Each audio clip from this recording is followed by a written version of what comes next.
If you believe a lot of the media, Israel has just started another war. You look at the ABC. Israel unleashes heavy strikes on Lebanon, the country. And our foreign minister wishes they'd stop. We have consistently put the view that escalation is in no one's interests.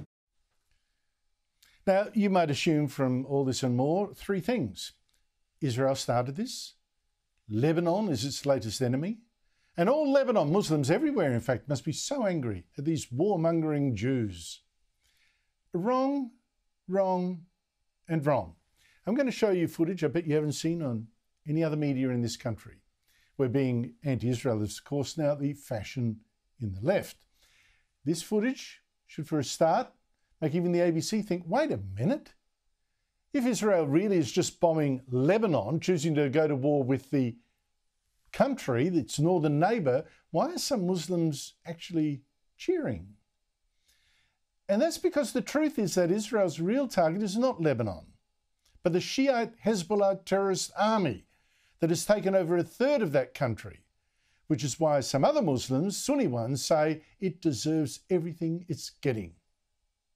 بهالخبر هذا اللي صار بحزب الله والله هن بيستاهلوا وكان خبر مفرح. نحن ما بنشمت فيهم بس هالشيء هن مستاهلينه لانه تشردنا، التشرد صار علينا والتهجير وحرق البيوت والكذا وهجر العالم من بيوتها ومن ضيعها. Now, those were actually Sunni Muslims in Idlib in northern Syria. People have seen the Shiite Hezbollah terrorists wage war against them and theirs as well, backed by Iran. And in Lebanon itself, where Hezbollah has helped drive out a third of the Christians who were there 50 years ago, some intellectuals aren't buying Hezbollah's calls for martyrs to come fight those evil Jews. كيس رمل وبحطك تستشهد ولا هدف. بيك اللي عامل هالمشكل كله مع الإسرائيلي أغلبيته مشكله مع اليهودي كله، يعني المبدأ اليهودي كله. لا طبعا بيدعي بيقول لك في يهود أوادم ويهود مش أوادم، بس هي عنصرية بالنهاية. السودان يا حبيبي السودان وغزة، بقول لك أنا شو رأيي، ورأيي 3/4 اللبنانيين. إن كان بالسودان، السودان ما في مشاكل حبيبي، ليه ما بدك تتعاطف معها؟ فرجيني ليه ما تعاطفت مع نفس المشاكل بسوريا؟ بس لأنه هيدا يهودي وإسرائيلي بدك تتعاطف.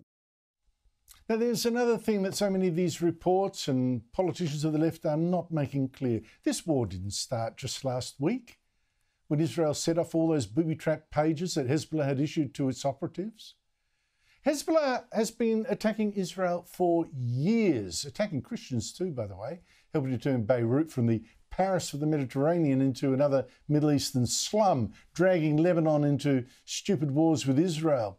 Since October 7 last year, when Hamas terrorists, which are also funded by Iran, slaughtered 1,200 Jews in Israel, Hezbollah has fired 8,000 missiles into Israel, forcing 62,000 Israelis to evacuate the north of their country. In one striking fact, Hezbollah killed 12 Muslim Druze children in Israel. So, was Israel supposed to accept that forever? But more. Israeli politicians and intelligence experts have told me they know Hezbollah was not just firing dozens of rockets almost every day and that was that. It's also waiting to do its own October 7 to Israel. But only worse, because it's a much bigger terrorist army. Hezbollah has actually built an army of up to 100,000 men and has stockpiled more than 200,000 rockets and missiles, all to attack Israel someday when Iran says, fire. And you can see it's built up a massive armory. You can see that from the footage of Israel's latest strikes in Lebanon. You're told, oh, those wicked Israelis bombing the homes of innocent Lebanese civilians. But when you look at some of the ones it's hitting, how the initial strike is followed by a lot more, many more explosions. That's rockets and missiles going off that were secretly stored inside those houses, inside those apartments, and then, boom, triggered by the explosion. In one case, a missile inside one house was set off and hit the house across the street. And you've got to ask, not just why Hezbollah needed all these missiles, but why it was storing them among civilians who'd die if there was a single mistake. And that's the key. In my opinion, Hezbollah, like Hamas, actually wants Israel to kill Muslim civilians. Hamas doesn't even build bomb shelters for its own civilians. Every dead civilian is terrorist propaganda for gullible Western journalists and politicians to then attack the Jews.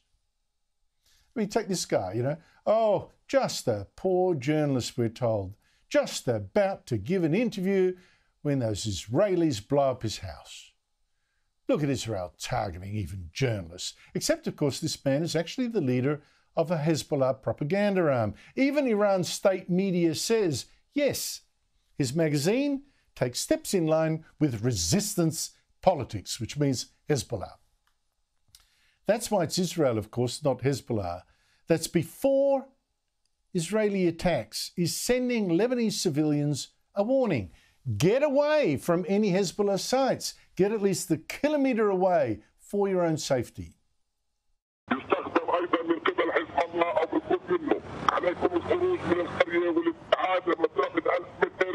Leave, it says, if you live near a Hezbollah site. Get at least 1 kilometre away.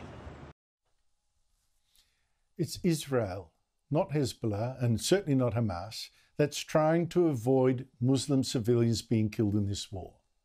Yet it's Israel that still gets accused of being the real war criminals.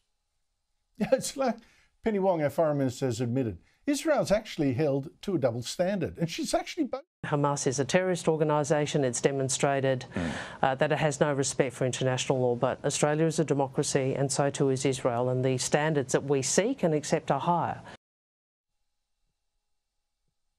See, that's why Israel can't be forgiven for defending itself now, even after an enemy on its border fires thousands and thousands of rockets into its towns and cities. There's always this double standard, which just shows you that the only time the left, broadly, has sympathised with the Jews was when they had been slaughtered by the Nazis. Now that they fight back, certainly not so much. But Israel isn't being the victim, anyone's victim anymore. It knows it must fight back or die, whatever Penny Wong may say.